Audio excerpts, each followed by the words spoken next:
Pemasaran secara digital adalah faktor penting dalam perkembangan Brodo. Di websitenya, Brodo memasarkan berbagai jenis sepatu pria dengan berbagai gaya. Pelanggan tinggal mengeklik sepatu pesanannya dan kemudian sepatu pesanan pun akan dikirim ke alamat yang dituju. Di website ini, kita juga bisa melihat visi misi Brodo sebagai sebuah produk yang bangga akan nilai lokalitas. Peta Indonesia adalah salah satu ciri khas yang menempel di sol sepatu Brodo, sehingga akan meninggalkan jejak kemana sepatu ini melangkah. Ini dia. Ini dia. Ini dia tempatnya. Oke. Oh, di kulit semua ya? Kulit semua. Oke. Nah kalau misalnya untuk desainnya nih, Yuka, Anda mendapatnya dari mana nih? Seperti apa keunikan dari sepatu Brodo? Pertama, filosofi dari tim kita itu sebenarnya kalau desain itu harus simple. Kedua harus timeless. Timeless.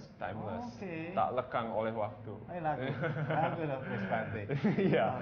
Jadi kita pengen desain kita itu ntar bisa dipakai tetap relevan dan in tahun ini, tahun depan, 5 tahun, 10 tahun, bahkan 100 tahun yang ini. Jadi everlasting ya modelnya. Everlasting, betul. Itu kata yang saya cari. Jadi teman-teman dari tim desain tuh kerja keras gimana ya biar kita bisa bikin lebih simple lagi, lebih keren lagi dan lebih everlasting lagi. Ini yang paling keren nih. Jadi di sepatu khususnya di sepatu Brodo yang boots ini ada satu ciri khas yang paling keren yang selalu saya lihat. Ini dia nih. Tuh, ini dia nih. Selalu ada peta Indonesianya. Ya, itu betul. Kenapa itu, Bro? Jadi pertama itu kita harus bangga sama Made in Indonesia. Jadi kita pengen orang lihat sepatu kita pertama kali langsung dapet, oh ini Made in Indonesia. Nah, nggak mungkin petanya kita taruh sini. Jadi elemen untuk kita, elemen untuk berkreasi itu di dalam sini atau di petanya, di outsole-nya. Nah, kita fokuskan di outsole-nya. Dan ini menarik juga media ini, soalnya ini yang langsung bersentuhan dengan tanah. Nah, jadi ceritanya adalah teman-teman kita juga ini kan banyak yang profesinya macam-macam, bahkan ada yang sampai ke luar negeri, Nah, kita ingin mengingatkan bahwa, bro, kemanapun lo berada, selalu ada identitas Indonesia bersama lo. Nah, jadi jangan lupakan hal itu, lo membawa nama baik Indonesia. Nah, lewat dari sepatunya. Jadi misalkan lagi hujan, basah, ke tempat yang kering, ntar ada corak-corak petanya. Atau lagi di pasir-pasir, nggak tahu mungkin di pantai lagi jalan-jalan, ada nembus jadi ada kebentuk corak Indonesia. Jadi kemanapun Anda melangkah, Anda meninggalkan jejak langkah Indonesia. Keren. Filosofinya jejak langkah lagi. Oke, siap. Itu nah, sih, Mas. Jadi kalau misalnya untuk standar quality, apa sih standar yang Anda terapkan bagi setiap produk Brodo ini? Oke, jadi kita waktu itu bisa memutuskan, ini brand ini mau kita masukkan ke pasar yang mana. Bisa kita masukin ke pasar yang range harganya itu 200.000, 300.000 ke bawah. Dan itu mungkin quality controlnya bisa agak sedikit loose. Cuman kita memutuskan dari awal ini brandnya harus bisa bersaing dengan brand luar. Jadi standar kualitasnya itu harus tinggi banget. Nah, jadi dari awal itu kita udah nentuin bahan-bahannya harus yang sama minimal digunakan sama brand-brand luar. Terus juga apalagi ya, proses pengecekannya juga harus melewati tahap yang benar-benar kita laluin seperti brand-brand besar lakukan. Tapi kalau untuk bahan-bahannya semuanya lokal? Ada beberapa vendor untuk kulit, itu mereka supply khusus ekspor untuk brand luar. Dan itu banyak yang nggak tahu. Nah, jadi vendor kita dari network kita tahu, ini supply untuk ini. Mau dong kita juga. Nah, jadi kita pakai itu vendor yang sama dengan vendor untuk brand luar. Ya agar orang bisa sadar, customer bisa sadar, Made in Indonesia itu juga bisa bagus loh. Keren. Itu sih. Tetap bangga ya, Indonesia tuh keren. At the end seperti itu. Baik. Nah, untuk plan ke depan ini sekarang Yuka, apa plan ke depan Anda dengan Brodo? Tetap sih mimpi kita menjadi brand global ya, menjadi Indonesian icon. Jadi menjadi brand ikonik asal Indonesia di pasar global. Itu mimpi ke depannya. Mungkin masih jauh, PR di sini juga masih banyak.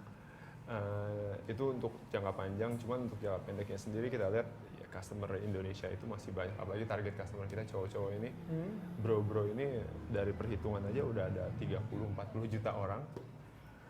kita total menjual sepatu sepanjang kita berbisnis baru 150.000, jadi masih panjang perjalanan, masih panjang. Jadi kita pengen istilahnya jadi nomor 1 dulu di Indonesia. Tapi jangan pernah lepas fokus dari situ. Itu aja sih. Udah sih kayaknya kalau untuk sepatu ya. Amin. Yeah. Amin.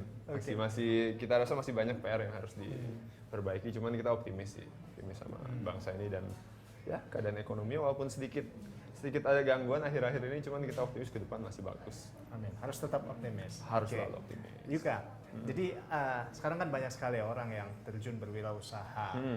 Nah, kira-kira dari Anda sendiri apa sih faktor yang membuat seorang wirausahawan ini menjadi sukses atau minimal bertahan di sini? Kalau bisa dilihatin satu-satu, garis tengah yang saya coba lihat ya. Soalnya untuk sukses itu, untuk sekedar bertahannya elemennya banyak, dari tim, modal, ide, eksekusi, itu semua banyak. Cuman pada akhirnya visi dari pendirinya sih. Mau dibawa kemana ini? Kalau nggak kayak cinta aja mau dibawa kemana? Jadi kebanyakan orang bisnis mungkin yang gagal itu kalau bisa saya lihat itu sekedar ikut-ikutan atau visi ada jelas. Visi yang jelas. Maunya jadi seperti apa? Jadi apa sih, kalau kita bahasa internet, apa sih higher purpose kita nih di sini nih? Kalau sekedar insentif finansial ya itu oke lah. Maksudnya untuk sekedar mencari wealth dan kekayaan itu salah satu faktor pembantu, tapi jangan pernah jadi faktor utama. Soalnya as soon as sedikit gagal, as soon as ada challenge sedikit, kita langsung nyerah. Nah, kalau kita sih dari teman-teman teman-teman ini semua di tim emang concern banget sama made in Indonesia. Mereka sangat ingin ada brand Indonesia yang bisa jadi brand global. Ya, tantangan tuh tiap hari. Kayak kemarin semalam ada aja kita masalah. Oh iya. Iya, kalau bukan berarti udah sebesar, maksudnya wah size-nya udah brodol bagus, kayak tinggal santai, enggak. Makin banyak. Makin banyak masalah ya. Kalau mimpi dan visinya nggak jelas, tuh ntar kalah. Kembali ke visi. Ingat lagi ke visi. Itu aja mimpi dan visi. Identitas.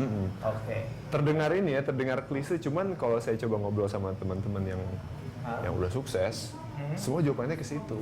Kembali lagi ya. Apa sih mimpinya? Apa passionnya? Jadi motivator ya kita. Mantap. Tapi emang gitu sih, mau nggak mau. Siap. Jadi sebetulnya Indonesia tuh punya banyak bahan. Indonesia tuh kaya, Indonesia tuh produknya keren-keren. Jadi tetaplah bangga menjadi Indonesia dan maju terus pengusaha Indonesia. Dan jangan lupa beli produk lokal.